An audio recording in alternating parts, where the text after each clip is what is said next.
अस्सलाम वालेकुम अज़ीज़ान मिल्लत इस्लामिया। मैं आपका भाई नसीम सिद्दीकी। आज मैं जिस मौजू पे आपके बीच में आया हूँ मेरे भाई, आप देख रहे होंगे सोशल मीडिया के अंदर और तमाम हर जगह पर जो मौलाना महमूद मदनी साहब का बयान आया कि अलहाज बैरिस्टर असदुद्दीन ओवैसी साहब के बारे में, जिन्होंने कहा कि हिंदुस्तान के अंदर मैं इनको कामयाब नहीं होने दूंगा और मैं इनको मुस्लिमों का लीडर नहीं मानता। मैं सिर्फ आप तमाम लोगों से ये पूछना चाहता हूं कि आप सवाल करिए मौलाना महमूद मदनी साहब से कि साहब आपने तो ये बोल दिया, लेकिन हमें ये बता दो कि हम हिंदुस्तान के अंदर अपना लीडर किसको माने।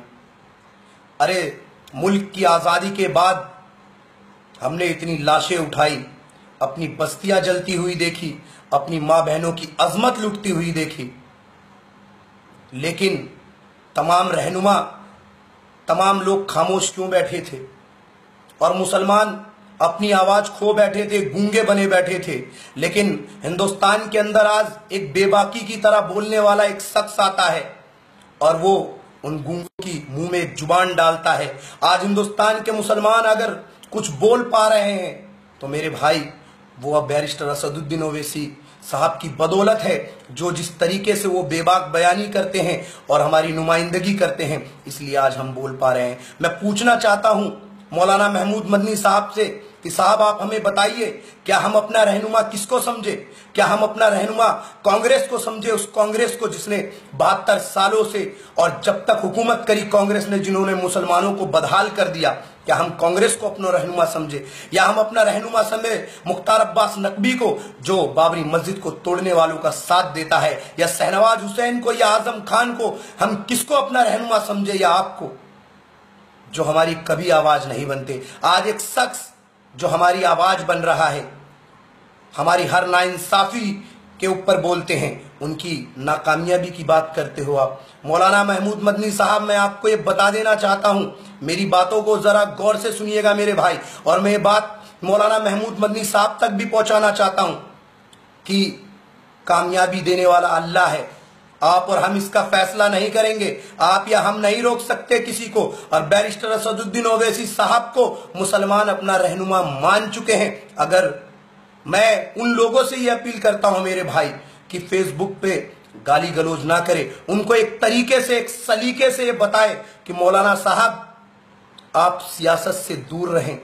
अगर आपको लगता है कि मुसलमानों की कोई रहनुमाई कर सकता है तो मुझे उसका नाम बताए कि मुसलमान इसको अपना रहनुमा समझे। मेरे भाई, हम गूंगे बन चुके, हमारी जुबान खामोश थी, लेकिन आज हम कुछ बोल पा रहे हैं तो सिर्फ एक कयादत की वजह से। अगर हम खामोश बने बैठे रहे तो मेरे भाई ये तो चाल है, ये साजिशें हैं, क्योंकि लोगों को ये समझ में आ चुका है कि हिंदुस्तान के मुसलमानों ने अपना कायद चुन लिया है और एक वाहिद शख्स वो बैरिस्टर असदुद्दीन ओवैसी साहब है। मेरे भाई, आप महाराष्ट्र में रोकने की बात कर रहे हैं, मेरे भाई बैरिस्टर असदुद्दीन ओवैसी साहब जहां जाए, क्योंकि जब तक अल्लाह नहीं चाहेगा तो उन्हें कोई नहीं रोक सकता। मेरे भाई, मौलाना साहब ये भूल गए और वो उस जमीयत से ताल्लुक रखते हैं, जमीयत उलमा हिंद, जिन्होंने मुल्क को आजाद कराने के लिए लाखों उलमाओं की कुर्बानी दे दी। आजादी के बाद इतने जुल्मों सितम हुए, कितनी कुर्बानियां दी गई। सिर्फ कुर्बानी हुई तो मुसलमानों की हुई, कभी भीड़ के नाम पर, कभी गाय के नाम पर, कभी किसी चीज के नाम पर। मेरे भाई, न जाने कितनी जुल्मों सितम सहने के बाद भी हम कुछ बोल नहीं पा रहे थे। आज हमारी जुबान में आवाज है, हम आवाज से कम ये बोल तो सकते हैं कि एक शख्स हमारी आवाज उठाने के लिए तैयार उठा हुआ है और हम उसी को दबाने की बात करते हैं। सियासत है मेरे भाई, वो कहते हैं कि सियासत हम करते नहीं, लेकिन इससे बड़ी कोई सियासत नहीं। आप आकर इतना बड़ा बयान दे देते हैं, आपके कहने से और आपके रोकने से कोई नहीं रुकने वाला। मेरे मौलाना साहब, ये हिंदुस्तान के मुसलमान जाग चुके हैं और उनको पता चल चुका है, जब तक अपनी कयादत नहीं होगी, जब तक कुछ नहीं होगा। आपने देख लिया होगा मेरे भाई, उत्तर प्रदेश में रहनुमाई की बात करने वालों को आज उत्तर प्रदेश में तमाम शहरों के नाम बदल दिए गए। अगर आज हम अपना रहनुमा नहीं चुनेंगे ना मेरे भाई, तो अभी तो शहर के नाम बदले जा रहे हैं, फिर हमारे भी नाम बदल दिए जाएंगे और कोई कुछ नहीं बोलेगा। सब हिंदुस्तान की सेकुलरिज्म का नारा तो लगाते हैं। इन सेकुलर नेताओं से ये तो पूछ लो, सेकुलरिज्म पे नाम पर मिलने वाली भीख ने हमें बर्बाद कितना किया है? क्या हमारे हक की बात करी, या हमारे बच्चों के तालीम की बात करी, या हमारी बस्तियों के विकास की बात करी? इंसाफी मिली है। अगर हम मुसलमानों को कुछ मिला है तो जिल्लत मिली है, लेकिन एक जुल्म के लिए आवाज उठाने वाला एक शख्स अलहाज बैरिस्टर असदुद्दीन ओवैसी साहब, आज मौलाना साहब आप उनकी आवाज दबाने की बात करते हो और आप कहते हो कि मैं हिंदुस्तान में आपको कामयाब नहीं होने दूंगा। आप कौन होते हो उन्हें रोकने वाले, मुझे ये बता दो। और तेलंगाना के अंदर भी कोई नहीं रोक सकता उन्हें। मैं आपको बता देना चाहता हूं कि जब जहां जहां बैरिस्टर असदुद्दीन ओवैसी साहब जाएंगे, अल्लाह उन्हें कामयाबी देगा और अल्लाह उन्हें कामयाब करेगा, क्योंकि वो अल्लाह पे भरोसा करके चलते हैं। आप लोगों की तरह गुलामी नहीं करते किसी नेताओं की या कांग्रेस की। कांग्रेस के ठेकेदारों से ये कह दो कि मुसलमानों ने उनका झंडा उठाया था, लेकिन उन्होंने मुसलमानों के साथ जो नाइंसाफी करी, जवाब देने का वक्त आ चुका है और उसके जवाब देने के लिए हमें ऑल इंडिया मजलिस इत्तेहादुल मुस्लिमीन का साथ देना होगा मेरे भाई। ऑल इंडिया मजलिस इत्तेहादुल मुस्लिमीन मुसलमानों के हक की बात करती है, मुसलमानों के हुकूक की बात करती है। मैं आपको बता देना चाहता हूं मेरे भाई कि आज मौलाना साहब, आज फेसबुक पे अगर कोई मुसलमान आपको गलत अल्फाज बोल रहा है, तो मैं आपको गलत अल्फाज तो नहीं बोल सकता, क्योंकि हम आपकी इज्जत करते आगे, जिससे कि मुसलमानों के अंदर ना इत्तफाकी आए, हम एक दूसरे के दुश्मन बन जाए, हम एक दूसरे को गालियां बके।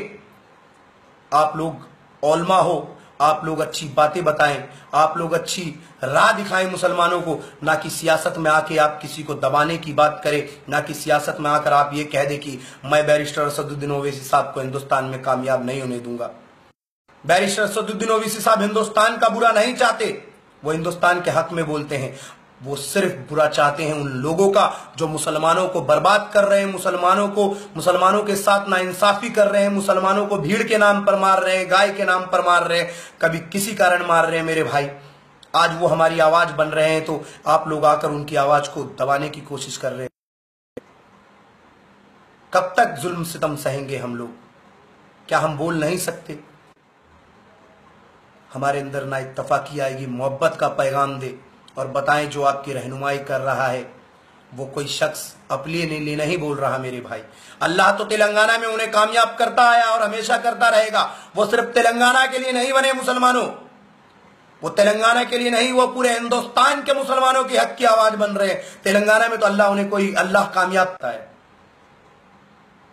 तो आप लोगों से मैं यही मुहद्दबाना गुजारिश कर रहा हूं मेरे भाई, सोशल मीडिया पे आकर उनके बारे में अनाप शनाप ना लिखे, सिर्फ मौलाना साहब को ये पैगाम दे दें कि मौलाना साहब हम आपकी इज्जत करते हैं, आप ऐसे शब्द ना कहें जिससे कि आप मुसलमानों के नजरों से गिर जाएं। आप अच्छी बातें बताएं, दीन की बातें बताएं, बहुत अच्छा लगेगा। लेकिन आप अगर सियासत में आकर ये बात करेंगे तो हम समझ जाएंगे कि आप कांग्रेस के ठेकेदारों की गुलामी कर रहे हैं और आप उनकी गुलामी में, उनके साथ उन गुलामी की जंजीरों में बंद कर ऐसी बातें कर रहे हैं। अरे आप आइए मैदान में, आप उठाइए हमारे हक की आवाज, हम आपको भी अपना रहनुमा समझेंगे, हम आपको भी अपना रहबर समझेंगे। आप उठाइए। तो शरीयत पे मदाखलत हुई, सारे लीडर खामोश बैठे थे। मोहब्बत का पैगाम दे। सोशल मीडिया हमारे लिए है, लेकिन हम उस पर, मौलाना साहब भी हमारे, हम उनकी इज्जत करते हैं, लेकिन इस बयान की मैं निंदा करता हूं कि मौलाना साहब आपने ये बयान अच्छा नहीं दिया। आप हमारी रहनुमाई करने आए, आप हमारे हक के लिए आवाज उठाए, हम आपको भी अपना रहनुमा समझेंगे, आपको भी अपना कायद समझेंगे, जिस तरीके से हम बैरिस्टर असदुद्दीन ओवैसी साहब को समझ रहे हैं। लेकिन आवाज उठानी पड़ेगी, खामोशी नहीं मेरे भाई। शरीयत के मामले में सब खामोश बैठे थे, एक अकेला वाहिद शख्स शरीयत के लिए लड़ रहा था। तब आप लोगों ने नहीं कहा कि मुसलमानों के रहनुमा कौन है, हम किस किस को अपना रहनुमा समझे। 72 सालों से पागल बनते आए, पागलों की तरह सब पार्टियों का झंडा उठा लिया, नारे लगा लिए। आज एक पार्टी हमारी आवाज बनकर आ रही है तो आप उन्हें ही दबाना चाहते हो। मैं उम्मीद करता हूं हिंदुस्तान के मुसलमानों से कि आप हक के साथ रहें और इंशाअल्लाह हम बैरिस्टर असदुद्दीन ओवैसी साहब, कोई माई का लाल उन्हें नहीं रोक सकता। मौलाना महमूद नदवी साहब, आप कांग्रेस के ठेकेदारों से भी कह दो, बीजेपी के गुलामों से भी कह दो, तमाम सेकुलर जमातों से कह दो कि अलहाज बैरिस्टर असदुद्दीन ओवैसी साहब अल्लाह ने लिखी है और जब तक अल्लाह चाहेगा उनकी कामयाबी कोई नहीं रोक सकता हिंदुस्तान का। तो मैं आप तमाम मेरे भाइयों से गुजारिश करता हूं कि उनकी आवाज बने, जिस तरीके से आप हौसले और हिम्मत के साथ उनकी आवाज बनते हैं सोशल मीडिया पे, जमीनी स्तर पे भी उनकी आवाज बने और तमाम इन सेकुलर जमातों कि हमारी आवाज अगर कोई है तो वो अलहाज बैरिस्टर असदुद्दीन ओवैसी साहब है। मैं किसी का दिल नहीं दुखाना चाहता, मैं भी कहता हूं जो उनकी मुखालफत करता है मैं उनसे भी कहता हूं आप ही बता दो कि हमारी आवाज कौन है, हम उसे अपनी आवाज समझे क्या, जिन्होंने हमें बदहाल कर दिया। आज अगर कोई आवाज है तो मेरे भाई उनकी आवाज बनो, उनकी मुखालफत मत करो और इन लोगों को ये बताओ कि तुमने हमारे साथ बहुत नाइंसाफी करी है, अब हमारी आवाज है तो हम उसके साथ चलेंगे और इंशाअल्लाह मैं ये हम आपकी कदर करते हैं, आप भी हमारी आवाज के साथ आवाज मिलाए, ना कि हमारी आवाज को दबाने की कोशिश करें। बस इन्हीं बातों के साथ अपनी बात खत्म करता हूं मेरे भाई। सोशल मीडिया पे कोई भी मेरे भाई अनाप शनाप ना लिखें, सब मोहब्बत का पैगाम दे, हम सब भाई हैं, बस एक ही अल्फाज लिखें